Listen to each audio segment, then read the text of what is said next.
तो मैंने देखी मंडेला मर्डर स्टारिंग वानी कपूर, वैभव राजगुप्ता, श्रेया पिलगांवकर, सुरवीन चावला। तो ये सीरीज जो है वो हॉरर, मर्डर मिस्ट्री इन सबको मिला के एक थाली में आपको परोसती है।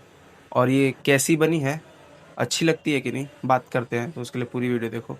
कहानी शुरू होती है जब वैभव राजगुप्ता का कैरेक्टर विक्रम सिंह गांव वापस आता है अपनी माँ को खोजने।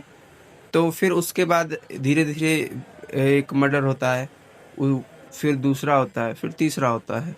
और फिर वो सारे मर्डर कैसे कनेक्टेड है एक दूसरे से और इसके पीछे कौन है, ये देखने के लिए आपको सीरीज देखनी पड़ेगी।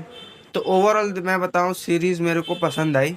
सीरीज 8 एपिसोड की है, 40 से 30 मिनट के एपिसोड हैं। स्टार्टिंग वाला आई थिंक 50 मिनट का है, फिर 2-3 40 मिनट के हैं, एंड देन 30-30 मिनट के एपिसोड है।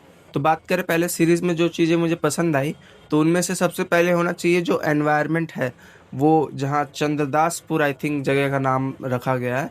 वो जो पूरी एक एनवायरनमेंट क्रिएट होता है, गंगा किनारे के कुछ सीन, कुछ जंगल के और कुछ इधर उधर, जो भी मतलब ओवरऑल जो वो एनवायरनमेंट क्रिएट होता है, वो आपको देखने में बहुत अच्छा लगता है। सेकंड चीज़ जो मुझे अच्छी लगी वो एक्टिंग है।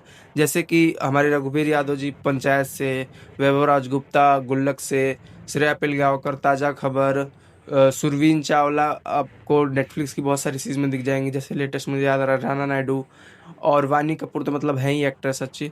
तो ओवरऑल जो पूरी कास्ट जो उन्होंने असेंबल करी है वो बहुत एक तगड़ी कास्ट है, और उससे एक जो एनवायरनमेंट बनता है मूवी का, सीरीज का सॉरी, वो बहुत देखने में मस्त लगता है। थर्ड चीज़ जो मैं बोलना चाहूँगा वो सेट और प्रॉप का जो इस्तेमाल करा गया है। क्योंकि जब भी आप मर्डर मिस्ट्री या फिर पुराने टाइम का कभी दिखाते हैं, कभी प्रेजेंट का सीन दिखाते हैं, तो वो पूरी जो एक सीक्रेट सोसाइटी टाइप की चीज़ इसमें दिखाई गई है, उनके जो भी इक्विपमेंट्स हैं वो आपको देखने में अच्छे लगते हैं। और जो एक चीज़ हम कहेंगे वो आपको सस्पेंस और डर जो फील कराया जाता है। मैं ऐसा नहीं कहूँगा कि आपको कुछ पता ही नहीं होता है, बट जैसे आप एंटिसिपेट करते हो वो देखने में आपको बहुत अच्छा लगता है। अब देखो, अब इस पे हम थोड़ी कहानी की बात करें तो कहानी आपको अच्छी खासी एक कनेक्टेड वे में दिखाई गई है। बट फिर भी आपको कुछ कुछ सीन, कुछ कुछ प्लॉट ऐसा हो सकता है कि आप प्रिडिक्ट कर लिए हो, बट उससे ज़्यादा जो जब वो रिवील होता है तो उसका जो बिल्डअप होता है वो बहुत अच्छे से करा गया है। और जो हमारे राइटर हैं उन्होंने मर्दानी मर्दानी 2 पे भी वर्क कर रखा है, तो इसलिए स्टोरी आपको देखने में भी बढ़िया लगती है।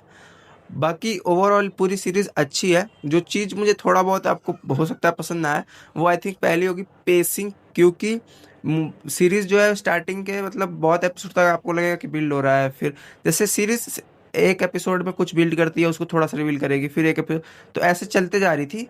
तो मेरा सबसे बड़ा डर ये था कि कहीं ऐसा ना हो कि ये सीरीज़ की कहानी दूसरे सीज़न तक खींचे, बट ऐसा नहीं होता। सीज़न 1 में पूरी कहानी कंक्लूड हो जाती है। आपको ओवरऑल आई थिंक 4 से 5 घंटे लगेंगे सीरीज़ ख़त्म करने में। तो अगर आप देखने की सोच रहे हो तो इसको देख लो। ओवरऑल देखो बढ़िया है, ऐसा कुछ यूनिक बहुत ज़्यादा नहीं है, बट जो जो चीज़ें उसमें दिखाई गई हैं, जिस तरीके से सेटअप करा गया है, एक अच्छा आपका टाइम हो जाता है। अगर आप इस टाइप की बहुत देख रखे हो जिसमें मर्डर और माइथोलॉजी और थोड़ा बहुत एक सीक्रेट सोसाइटी वाली चीज़ें मिलाई गई हैं, तो हो सकता है आपके लिए उतनी यूनिक ना हो। बट आई थिंक अगर आप कुछ नया ट्राई आउट करना चाहते हो तो दे सकते हो टाइम इसको। बाकी ओवरऑल ये सीरीज़ गुड है, मुझे पूरी देखने में मज़ा आई। हो सकता है आपको ना आई हो, तो आपको क्या अच्छा नहीं लगा सीरीज़ में या फिर इस वीडियो में, आप बता सकते हो कमेंट सेक्शन में। अगर आपने देख लिया तो आपको क्या पसंद आई है वो भी बता सकते हो। बाकी ठीक है, यही था। बाकी लाइक सब्सक्राइब शेयर ये सब कर दो। मिलते हैं अगले किसी रिव्यू में, तब तक के लिए धन्यवाद।